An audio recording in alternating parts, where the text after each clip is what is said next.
Մշակույթը պահպանելու եւ ազգային հիշողությունը ամրապնդելու գործում Կարապետյանների ընտանիքը տարիներ շարունակ հետևողական է։ Կարեն եւ Սամվել Կարապետյանների հովանավորությամբ դեռևս 2014 թվականին լույս տեսավ Ալբերտ Իսոյանի «Երկիր դրախտավայր. օտարերկրացիները Հայաստանի ու հայերի մասին» աշխատությունը, որը հեղինակի 25 տարվա հետազոտական աշխատանքի արդյունքն էր։ Մենք ունենք 4000-ից 6000 օտարների կարծիք Հայաստանի մասին մեծ քարտարան ենք ստեղծել։ Այդ քարտարանի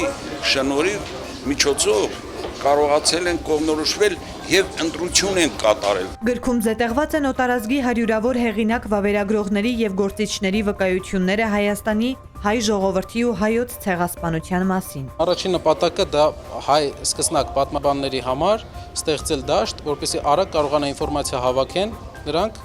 հայոց պատմության մասին ուրիշ օտար աղբյուրներից։ Եվ նաև ինքնաճանաչողության համար, որպեսզի մենք հասկանանք, թե ով ենք եղել ուրիշի աչքերով։ Եվ երկրորդը, որը ժամանակային առումով ավելի արդյական է, մեր տարածաշրջանում տեղեկատվական հակամարտության ժամանակաշրջանում ենք ապրում, եւ մեր հարևանները իրենց գումարներով, նավթային գումարներով փորձում են իրենց համար պատմություն կերտել։ Հիմնականում որ ժամանակ նաև մեր հաշվին։ Մենք այդ խնդիրը փառկաստու չունենք, մենք ուզում ենք միայն փաստերով, իրականությամբ ցույց տալ մեր պատմությունը։ Այստեղ իմի է բերված եւ հավաքել։ Այո։